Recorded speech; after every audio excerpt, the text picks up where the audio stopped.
This is, I believe, actually brilliant news. Now, a lot of people out there have kind of said this is terrible news, and I just do not agree at all. For me, I think this is friggin' awesome news, because if you kind of read between the lines, here's what's going on. Amazon is growing fast. They have had year-on-year growth that is just spectacular. Not only in the States, where this is relevant too, but also all around the world. Doubled their growth here in Australia, for instance. What that's meant is many, many more people are shopping on Amazon. And also, more people are selling on Amazon to facilitate that, although there's still a arbitrage between those two opportunity for us. But particularly in the USA, more and more people are shopping on Amazon because of COVID and what's happening with all that craziness in the USA. And we're just coming into Amazon's big shopping season. So the run up to Christmas, and also to a lesser degree now because it's been postponed, but the run up to Prime as well. This is when Amazon goes nuts, and every man and his dog is shopping on Amazon, which is great for us. It's really a very cool thing, I think, for us. So what Amazon has said is that they are going to limit the amount of stock you can hold at any time in the FBA warehouses if your inventory performance index, IPI, is below a level of 500. Now, what the hell does that mean? Well, your inventory performance index is built upon how well you manage the stock in your business. So if you've got lots of dead stock that you're not selling, that affects your inventory performance index. If you've got lots of stranded inventory that you just can't do anything with, that affects your IPI. If you've got too much stock based on your previous sales history and you're holding more than 90 days worth of stock, and some of that stock has even fallen into long-term storage related fees applicable to it, then that will affect your IPI. So this is all about getting sellers to act professionally. That's what it's really all about, getting sellers to act as professional sellers instead of just utilizing Amazon's warehouses to fudge errors that they have made. That's kind of what they're trying to do. And I think that's really, really good for us, because the way we do things, there is really no good reason to have a lot of excess inventory and to have a bad inventory performance index. There's really no good reason for that based on the way that we do things. So this actually, I think, affects lots of other people and not so much us. However, so anything below 500 inventory performance index, what that means is you are going to be limited and the amount of stock that you can hold in the store. Now here's how the limits work. The limits are based on the ASIN number. So what that means is if you are selling, for instance, a product that's got a variation, and there's 3 variations. Let's say it's a t-shirt with 3 different colors, red, blue, and green. Well, each variation, of course, gets its own ASIN number. And so if your IPI, Inventory Performance Index, is below 500, you're only allowed to hold 200 units of each variation.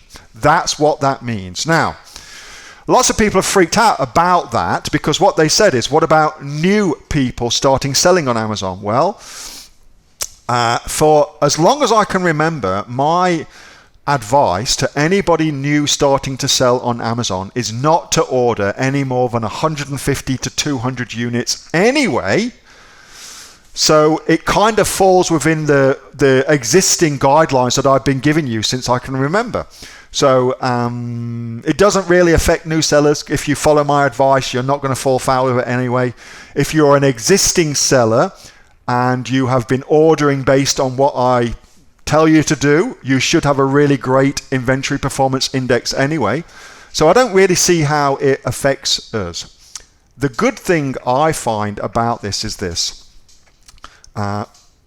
Shitty sellers, traditionally in this particular example, we're talking Chinese sellers, okay? Shitty Chinese sellers who don't really know what they're doing. They just put a lot of shit up on Amazon and hope for the best. They traditionally have terrible inventory performance indexes, and what they do is they rely upon black hat strategies and very, very low price to shift their products. However, this will kick heaps of them off of the platform, particularly in the USA.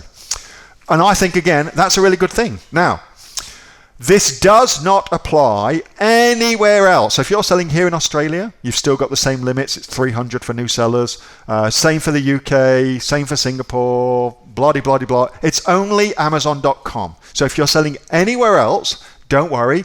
All of that was meaningless to you. But if you're selling on Amazon.com or planning to, as far as I can see, it's a really great thing for us. Lots of people are freaked out, but I think that they haven't really thought it through and thought through what Amazon's trying to do and the benefits to us of that.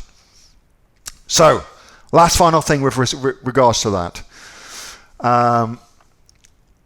If you have found yourself in a situation where you actually do want to get a lot more stock into Amazon or into the country, let's say that, into the USA, ready for Prime and ready for the holiday season, then what you want to do is send in what you can into Amazon and put the rest of your stock into either a third-party warehouse or into a third-party logistics company. Now, I know already that you're going to say, what third-party logistics companies do you recommend, Neil? So, here's who I recommend. And this is only in the USA because that's the only place that this is mattering, all right? Doesn't matter anywhere else. I'm going to put in 6 great third-party logistics company. Speak to them all, see who you connect with, see who offers you the best kind of value based on what you're trying to achieve. Because, of course, each different place has got a great... they're good at some things and not so good at other things. So go and speak to them. Anyway. Dunk, there they are. 3PL guys, Red Stag, 3PL Center, AMS, Quick Prep, and Ship Calm. Just Google those, you'll find them. That's who I always get my quotes from, depending on what I'm doing. Some are better than others, depending on what I'm doing, blah, blah, blah, blah. Depends. But anyway, there they are, right?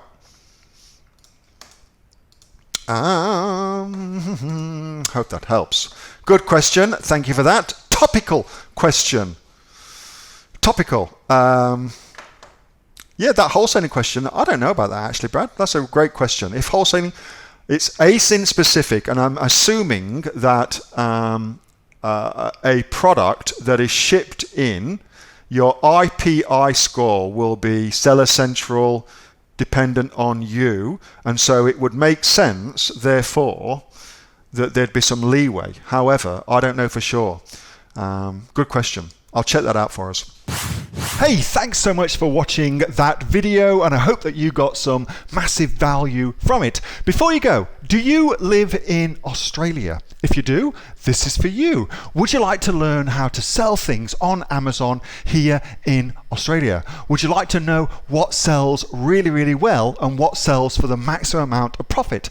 Would you like to know where you can source those products from, whether that be in China or here in Australia, and how to source them so you pay bottom dollar and get maximum value for what you're doing? If you do, please subscribe to my channel and like this video, and you'll learn that and much more. It's the exact same information that people like Jeff from New South Wales I've used to make $45,000 a month on Amazon, that Sue, who's from the sunny coast, has used to purchase herself a brand spankly BMW every single year as a result of her e-commerce business, and the lovely Kate from Bowral in New South Wales has used to make $32,000 a year on, a month, not a year, a month on Amazon, and indeed Anthony, who makes $15,000 a month on Amazon, selling, as he puts it, odds and sods. If you'd like to learn the exact same information that they use to maximize their profits for their Amazon businesses,